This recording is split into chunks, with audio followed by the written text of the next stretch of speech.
SSC পরীক্ষা নিয়ে অবশ্যই সুসংবাদ আসবে। হ্যালো প্রিয় শিক্ষার্থী ভাই বোনেরা, তোমরা সবাই কেমন আছো? আই হোপ তোমরা সবাই ভালো। তো তোমরা যারা এইচএসসি পরীক্ষা দিতেছো, তোমাদের অলরেডি অনেকগুলো পরীক্ষা স্থগিত করা হয়েছে। তোমাদের স্থগিত পরীক্ষা প্রসঙ্গে অনেকগুলা নোটিশ দেওয়া হয়েছে, দেখতে পাচ্ছ তোমরা এখানে। তো তোমাদের পরীক্ষাটা এখন হচ্ছে 11 আগস্ট হওয়ার কথা, কিন্তু এখন পর্যন্ত কোনো সিদ্ধান্ত আসেনি। তোমাদের অটোপাস দিতে পারে, হয়তো বা তোমাদের হচ্ছে যে পরীক্ষাগুলো হয়েছে সেগুলোর উপর ভিত্তি করে তোমাদের রেজাল্টটা প্রস্তুত করতে পারে। তবে এখন পর্যন্ত কোনো সিদ্ধান্ত কিন্তু দেয়নি। আমাদের অস্থায়ী শিক্ষা মন্ত্রণালয় থেকে অস্থায়ী শিক্ষামন্ত্রী ঘোষণা করা হয়েছে আসিফ নজরুল স্যারকে, ঠিক আছে। সো আমাদের শিক্ষামন্ত্রী কি আপডেট দিবে এখন পর্যন্ত কিন্তু বলা হয়নি, এখন পর্যন্ত জানা হয়নি। তোমাদের এইচএসসি পরীক্ষা নিয়ে অবশ্যই সুসংবাদ আসবে।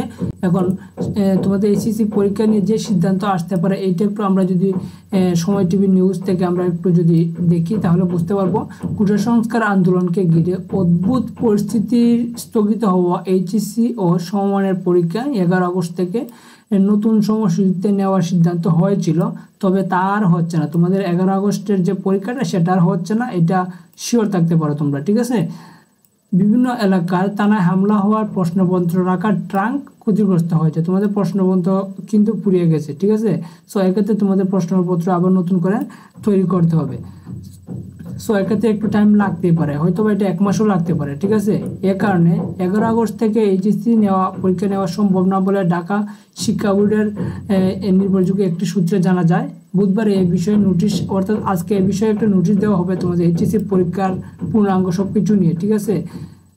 2024 সালের উচ্চ মাধ্যমিক সার্টিফিকেট ও সমমানের পরীক্ষা 30 জুন শুরু হয়। লিখিত পরীক্ষা শেষ হওয়ার কথা ছিল 11 আগস্ট, আর ব্যবহারিক পরীক্ষাটা 12 আগস্ট থেকে 21 আগস্টের মধ্যে শেষ হওয়ার কথা ছিল, কিন্তু তার হচ্ছে না।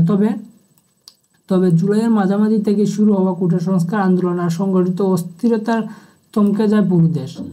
এক্ষেত্রে বুঝতে পারতেছো তোমরা, তোমাদের হচ্ছে অনেক জায়গার অনেক থানার প্রশ্নপত্র পড়ে গেছে। এক্ষেত্রে প্রশ্নপত্রগুলো তৈরি করতে হবে, এক্ষেত্রে একটু টাইম লাগতেই পারে, ঠিক আছে।